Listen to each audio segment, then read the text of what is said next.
Euzu billahi mineşşeytanirracim. Bismillahirrahmanirrahim. Elhamdülillahi rabbil alamin. Essalatu vesselamu ala rasulina Muhammedin ve ala alihi ve ashabihi ecmaîn. Rabbi şrah li sadri ve yessir li emri ve hlul ukdeten min lisani yefkahu kavli. Rabbi teqabbel tevbeti ve ecib da'veti ve thabbit hücceti ve seddid lisani ve hdi kalbi ve hlul sahimete sadri. Amma ba'd. Saygılı ve muhterem Müslümanlar, hürmetli dindaşlarım. Bu hafta inşallah bizim hep sıfatlarımızdan, insan oğlunun sıfatlarını bizler saya saya bitir almamız herhalde. Çünkü öyle bir çok hususiyetlerimiz var ki bizim insan bir varlık olarak elbette çok zaman bizler bularını aytıp geçemiz. Kenede bugün insanın ne kadar esrafçı, ne kadar eli sıkı bir insan, saran bir insan olgan hakkında birkaç cümlenin sizlerle paylaşmak isteyeyim. Allah-u Teala insanı yarattı ve onun eline sayısız nimetler vergendir. Onun kullanılması için. O nimetlerinin kullanılması için. Allah-u Teala bizim kullanmamız için bu dünyada elimizden ve aslında sayamayacağımız kadar nimet verdi. Ama bu nimetlerinin ölçülü olarak kullanılması gerektir. Müslüman bir adam nasıl bir adam edi? Her şeyin kararını bilgen bir insan edi. Bir Müslüman bir insan. Ne pek okka gitken, ne pek de artta kalgan, ne çok laf etken, ne de indemeyip pısıp oturgan, yani bir insan, böyle orta kararlı bir şahsiyet olması gerektir.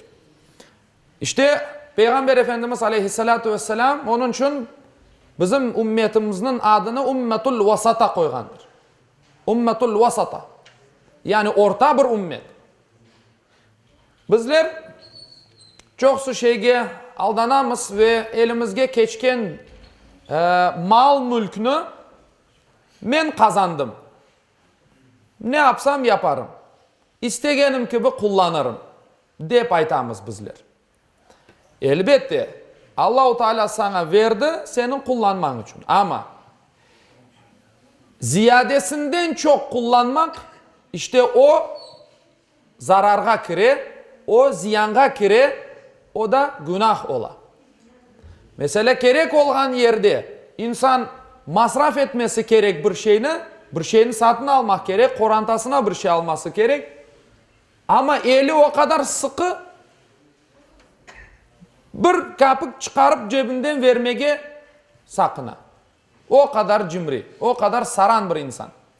O da bir kenar, bir uç. Bir uçtan bir uçka işte insan bu şekilde yaşamaması gerektir. Orta bir kararla, orta bir yoldan aslında hayatını geçirip bu Allah-u Teala'nın verdiği nimetlerini orta hesapla kullanması gerektir. Bilirsiniz ecdadımızın öyle bir güzel bir lafı var. Azı karar, çoku zarar. Azına kanaatkar olmak gerek. Bilemiz ki her zaman bunun etrafında bizler konuşamız. Allah-u Teala her bir insanını sınay. Birevini azınlıkla yani bir fukarelikle, bazılarını aşırı zenginlikle sınay. O fukari olgan insan ne yapacak? O elinde dünyanın mülkü olan insanlar ne yapacak? İşte bu yerde Müslümanın gerçek bir şahsiyeti ortaya koyula. Yani israf degenimiz şey Allah-u Teala Kur'an-ı Kerim'de bizlerge bunu yasak ete. Kulu veşrabu ve la tusrifu. İnnallâhe la yuhibbul musrifin. Aşağınız ve içiniz. nimetlerden faydalanınız. Ama esraf etmeyiniz. Şüphesiz Allah esraf etkenlerini sevmez. Dep buyura Allahu Teala Kur'an-ı Kerim'de. Esrafma çok şey kirer. Mesela bizler vaktimizni esraf etemiz çok su vaqt. Gerek olmagan şeylerle uğraşıp oturamız, vaktimiz boşuna gider. Bu da bir vakit esrafıdır. Mal mülk esrafıdır. Sağa solga tokup serpip o akçılarını eline insan öyle bir varlık ki kormi bir korse ne yapacağını bilmiyor, kayda sokacağını bilmiyor o akçılarını. İnsan çünkü. Öyle bir hususiyetleri var insanın. Afsus ki ama işte aytkanımız gibi biz öyle bir orta kararla yapsak hem Allah'ın razılığını kazanırmız hem de cemiyetke yaşagan cemiyetke faydalı olgan oluruz. Mesela zekat müessesesi Allah tarafından Müslümanlarga ne için emretildi? Yardımlaşmak. Yardımlaşmak. Başkasının derdinden dertlenmek, paylaşabilmek. Benim elimde varsa Allahu Teala bana verdi ise demek men de vermek gerek. Allahu Teala onun bir sınırını bizge koya. Şu kadarını vereceksin diye. Peygamberimiz Aleyhissalatu vesselam hadislerinde bunu açıklayır. Bizler ne elimiz sıkı ne de böyle sağa solga malını mülkünü savurgan bir insan olmak gerekmiz. Yani olmamak gerekmiz. İşte başka bizim yaşlarımızı bizler evlendirgenimizde mesela yapkan masraflarımız masraftan daha ziyade esraflarımız göz önünde bulundurulmalıdır. Çünkü gerçekten bir toy yapamız yaşlarımızga, evlatlarımızga aram olması bir tarafta tursun, aram olması. O aramlık içinde işte ne kadar israf. O aram şeylerden bizler donatamız sofralarımızı ve o elbette ki esraflı. Boşuna masraf etken olamız akçılarımız. Boşuna. Her taraftan insanlarga işte aram içirtemiz, aram aşatamız. Öbür taraftan da cebimizden boş para çıkanı için onun da günahına üstümüze alamız. Yani esraf insanlıkның bir belasıdır. İnsanlar aşağan otmegini çöplükке atalar. Bu büyük bir esraftır. Günahtır. Ya mende var, ya komşumda yok. Sende var da komşunda yok. Ona vermek yeri insanlar onu vermezler komşusuna, var çöplükке atarlar. Yani işte ifrat ve tefrit degenimiz şey, yani bir yol var, o yolun bir kenarı var, öbür kenarı da var. O yolun iki kenarında yürümemek gerek. O yolun iki kenarında uçurum var. İnsan düşse gidebilir. Korçalanmayabilir. Onun için orta yoldan bizler eğer yürür isek o zaman Allahu Teala inşallah bizden razı olur ve Allah'ın cennetini kazanırız. Güzel, bereketli bir ömür yaşarız. İnsan o cebinden bir akçı çıkarganı vakit o malını temizley aslında. Yanılay. Başkasına vergenin Allahu Teala onun bereketini daha da çoklaştırar. İşte bir de bütün zenginlikle elimde olan zenginlikle ben daha da rahat olurum demek yanlış bir fikirdir. Ben çokça akça kazansam ben pek rahat olurum. Ruslarda öyle bir atasözü var. Bogatые тоже плачут. Evet, o doğru bir sözdür. O söz doğrudur. Yani insanı bu dünyada rahat etken nedir? Onun iç dünyasının ferah olmasıdır.